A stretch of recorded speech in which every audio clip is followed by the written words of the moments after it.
Hi buddies, hope you are doing fine. In this series, we are going to see the summary of the poem A Negro Labourer in Liverpool, written by David Rubadiri. First, let's see the introduction of the author. If you are ready, let's get started. David Rubadiri, who was a Malawian poet, playwright, and also a novelist, was born on July 19th in 1930 at Liuli, which is situated near Tanzania, and he died on September 15th in 2018 at Mizuzu, which is situated near Malawi. Now let's move on to the poem A Negro Labourer in Liverpool. First, let's see the introduction of this poem. So here in this poem, David Rubadiri, who portrays about a very heart-rending picture about the oppression of the Negroes who are living in the place called Liverpool, which is situated in England. And the Negro labourer in this poem, which represents about the thousands of Negro labourers who immigrant to England from their native land, that is Africa. But when they came to England, their hopes are shattered and moved to pitiable state. And this whole poem, which is full of human sympathy for the Negro who are living in England. So now let's move on to the line by line summary of this poem.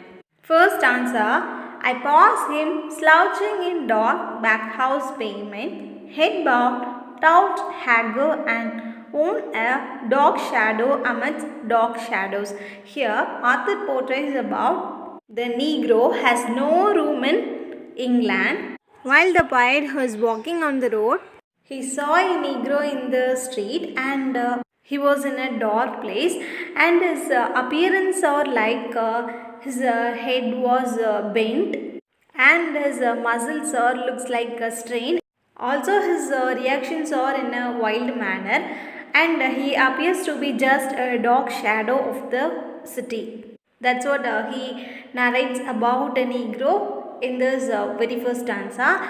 And the second stanza, I stared, our eyes met, but on his dark Negro face, no sunny smile, no hope or a longing for hope promised only the quick cowed dot of eyes piercing through impassive crowds, searching longingly for a face that might flicker understanding.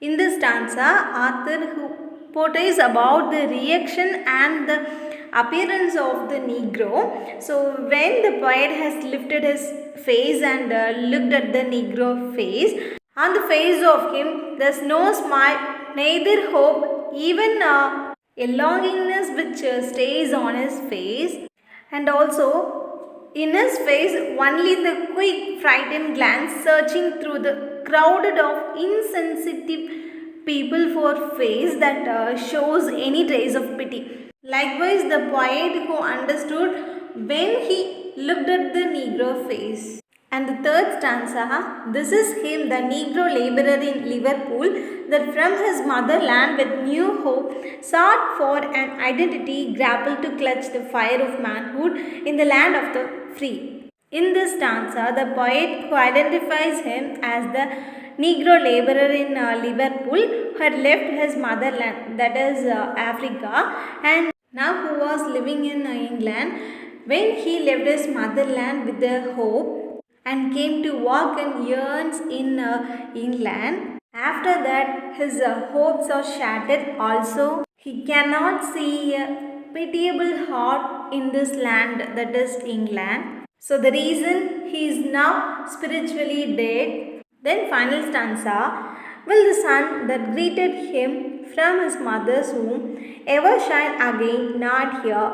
Here his hope is the shovel and his fulfillment is the resignation. So the final stanza which ends on a note of frustration, and now the poet who was in a mood of very doubtful and also he was in a state of frustration, and then the author who started to ask a question like, if the sun that shone on the Negro from his birth, that is in the land of his motherland, which is in Africa, so if it is true means it will even shine again in this very land that is in England. So the very reason the poet who was in a very doubtful mood, and here the Negro labourer's only hope is the shovel that digs his grave. Likewise, the shovel which compares to the Negroes, so their fulfillment only the resignation to his Lord.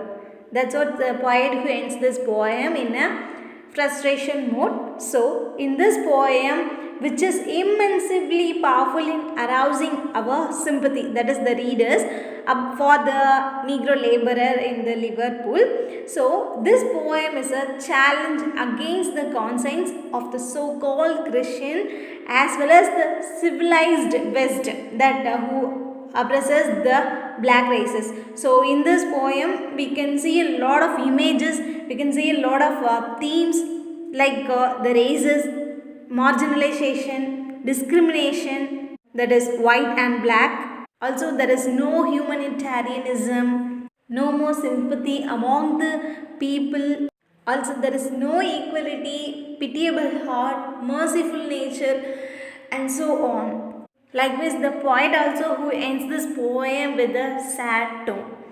So now let's move on to the theme of this poem. So the themes which are included in this poem, many themes are used in this poem like marginalization, hope, lack of confidence, there is no conscience, oppression, the sufferings of the Negroes from Africa, and also lack of merciful nature.